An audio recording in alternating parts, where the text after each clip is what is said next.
Muy bien, vamos a ir con este segundo vídeo de la serie sobre la convolución. Y en este vídeo, que va a ser muy breve, vamos a recordar tres pequeños trucos que conviene tener en cuenta a la hora de realizar la convolución porque nos van a ahorrar mucho tiempo.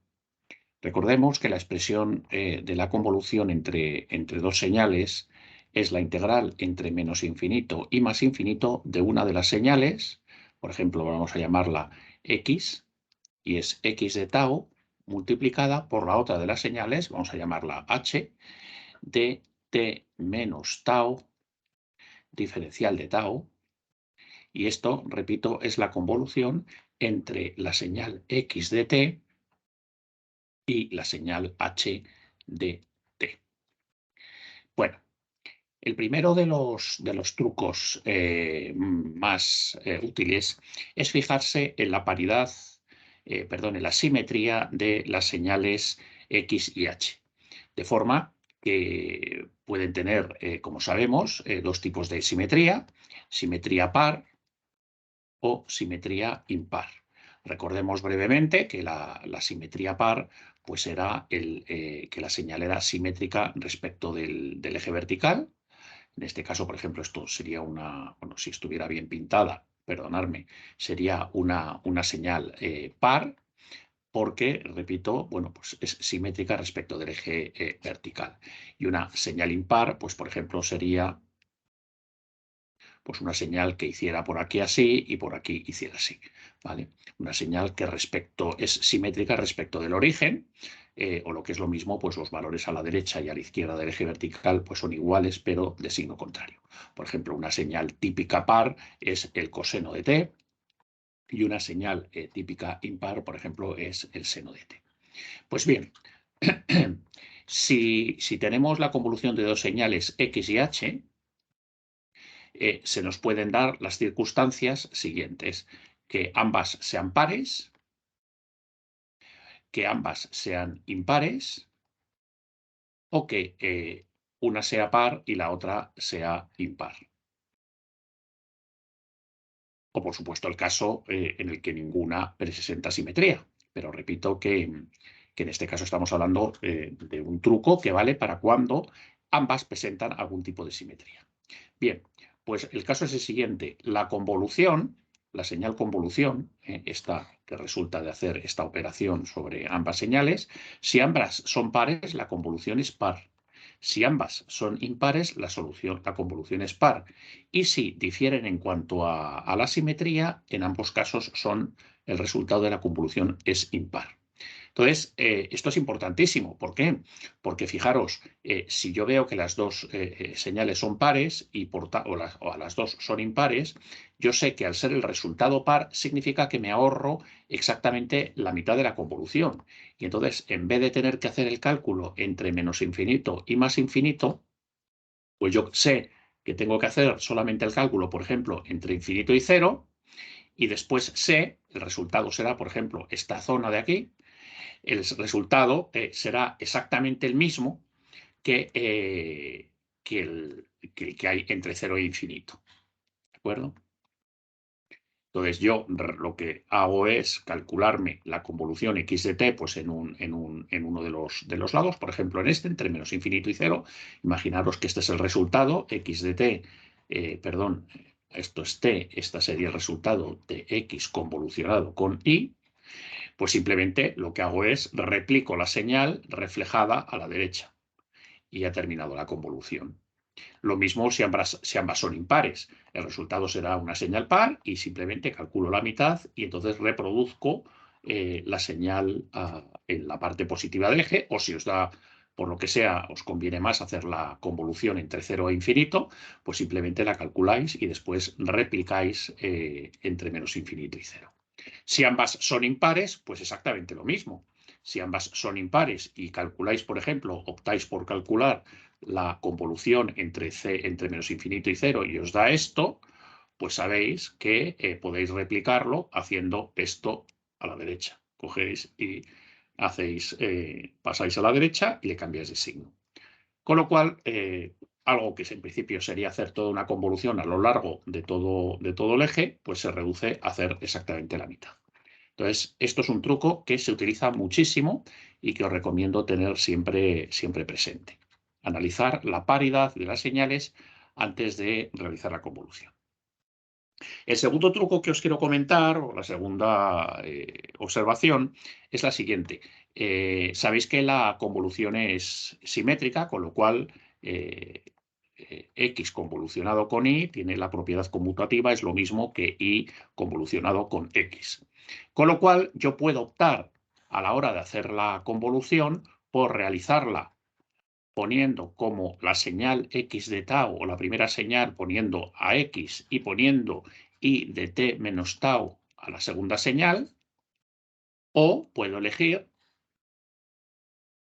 al revés. Puedo elegir que la primera señal sea la y, con lo cual tendríamos y de tau, y la segunda señal, la que tiene el t menos tau, pues que sea la x.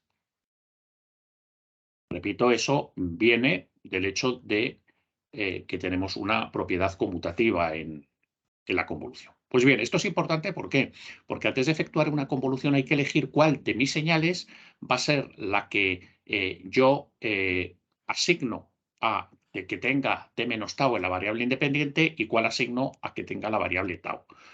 Y también hay una regla que conviene tener en cuenta, y es, vamos a llamar a la señal que tiene i de t menos tau la señal la que muevo.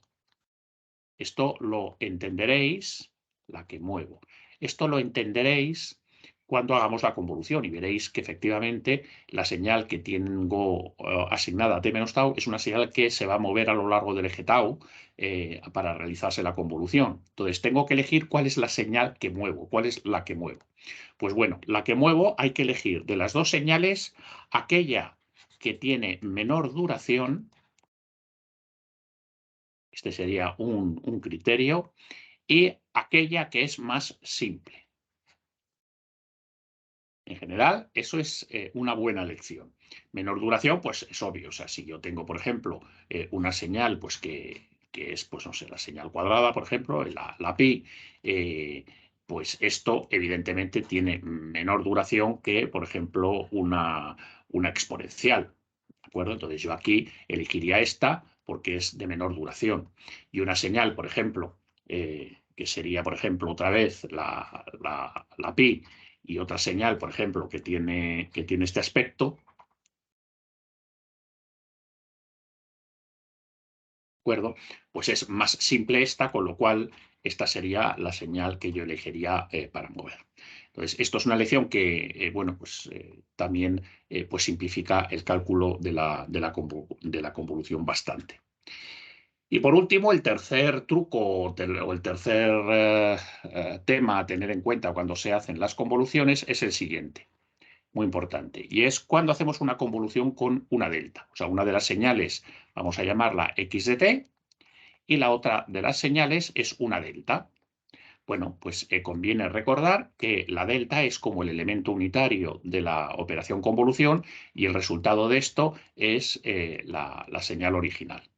¿De acuerdo? Entonces, esto es como una obviedad, pues que yo creo que evidentemente pues no os lo vais a encontrar nunca en un ejercicio de convolución. Pero sí que os podéis encontrar, por ejemplo, que tengáis que convolucionar la x con una delta desplazada, por ejemplo, a un punto t sub 0. Entonces, esto conviene recordar que la propiedad de la delta hace que esto sea exactamente igual a la señal x trasladada allí donde estaba la delta. ¿De acuerdo? Entonces, esto es muy importante porque, bueno, pues no sé, recuerdo por ahí algún ejercicio donde me pedía que convolucionara dos señales y, por ejemplo, una de las señales pues era esto. Era una señal cuadrada y luego tenía una delta, pues no sé, pues imaginemos que pues en 3, por ejemplo. Esto es 2 y esto teníamos aquí una delta, ¿no?